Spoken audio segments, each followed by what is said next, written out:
Anyway, the second thing is that when you're calling on other countries to do more, to step up and do more, does that mean that you think the United States has done enough or has done all that it's going to do and it's now up to other people? I'm not going to characterize that, Matt, right. in any way. I can just tell you the funds that Kylie asked me about are under review. As a general matter, we would like other countries to do more, and I don't have a problem with asking on behalf of American taxpayers for other countries to chip in too. But do you believe that the people of Syria need to be protected from malicious attacks? And I'm asking this in the context of refugee admissions.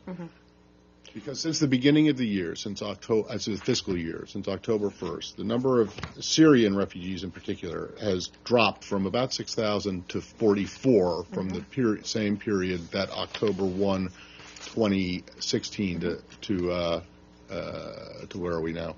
April 2017. That's 99.2% decline.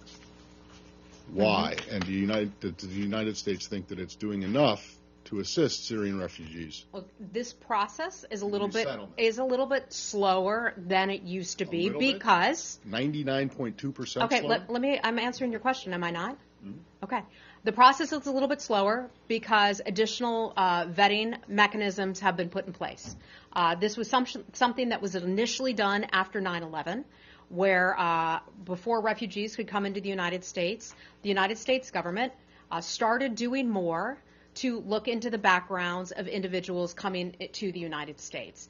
That is always being refined and changed and updated. Those things have been updated. That is in part what has slowed it down.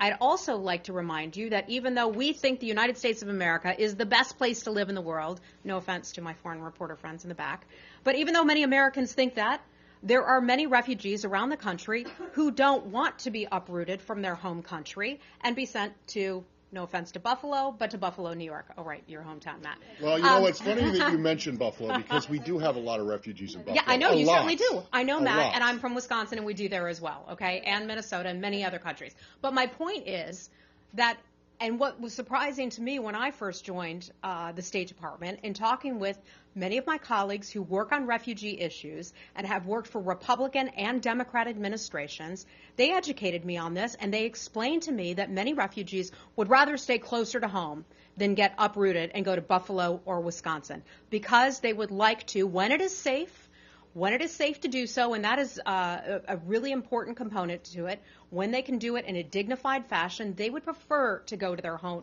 homes, not the great old U.S. of A. If you look at what happened during the Bush administration, which was heavily criticized for the intake of Iraqi refugees, they actually did something about it and put in place a program to ramp it up and to get more Iraqi refugees into the country. Now, there's a slight difference because obviously the United States was responsible for the starting a war that caused the refugee influx.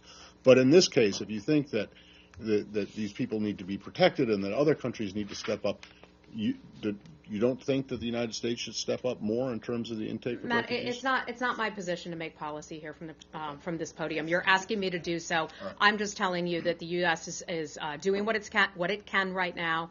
That we have additional things that we do when we vet people. That is constantly changing. It has changed since 9/11. Is continuing to be updated. Okay.